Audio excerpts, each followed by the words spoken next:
a lendária guerreira Dandara dos Palmares. Mas e se a grande heroína de uma nação fosse um fantasma? Pensa bem nessa pergunta, porque é ela que vai guiar a gente hoje.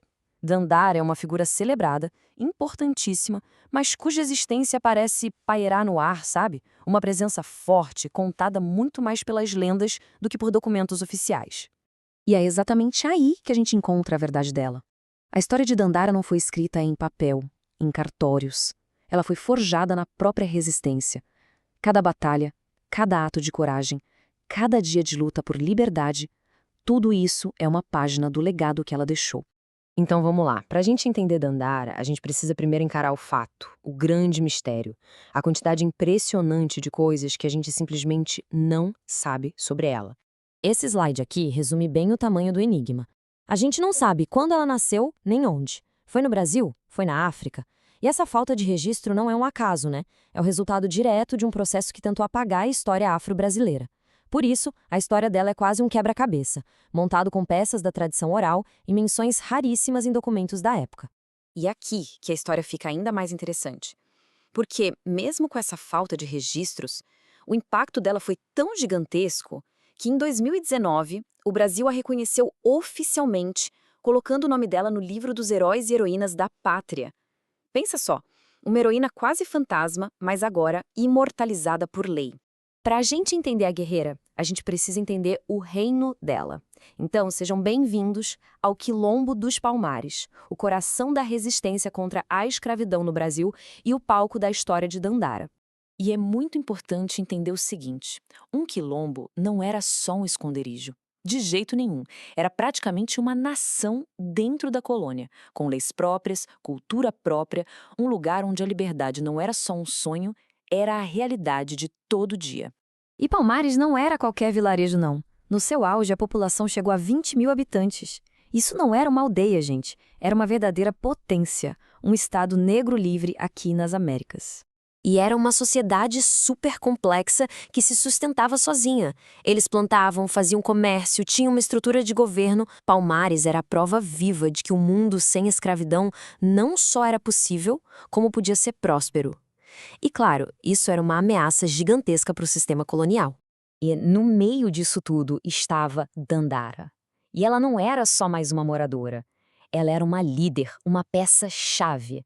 Vamos ver agora como ela ajudou a moldar o destino de Palmares.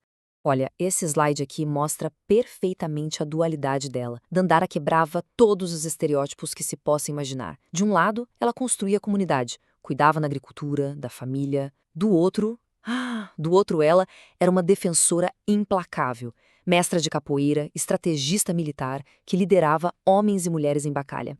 E claro, a parceria dela com Zumbi dos Palmares, o último grande líder do Quilombo, ia muito, mas muito além de um casamento. Era uma aliança política, militar, eles governavam lado a lado, eram o centro do poder e da resistência de Palmares. Só que a maior ameaça a Palmares não veio só de fora, dos ataques portugueses. Um conflito de ideias, lá dentro, quase botou tudo a perder. Imagina a cena.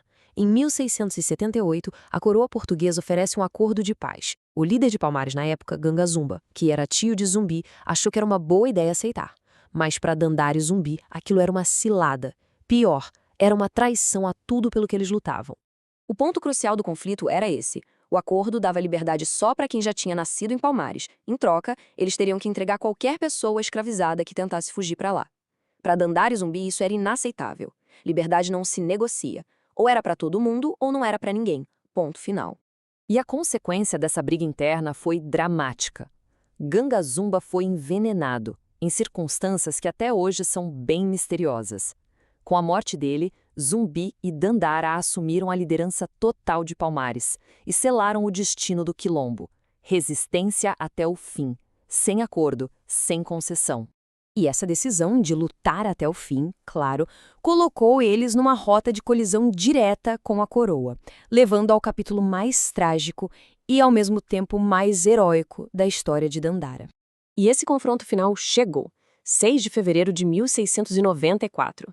Depois de quase um século de resistência, Palmares enfrentou seu último ataque. Uma força militar gigantesca, com canhões e tudo, cercou a capital do Quilombo para dar o golpe final. Olha só esse trecho de um relato oficial do governador de Pernambuco. Ele descreve os guerreiros de Palmares caindo de um penhasco para a morte. A versão oficial diz que eles erraram o caminho na fuga.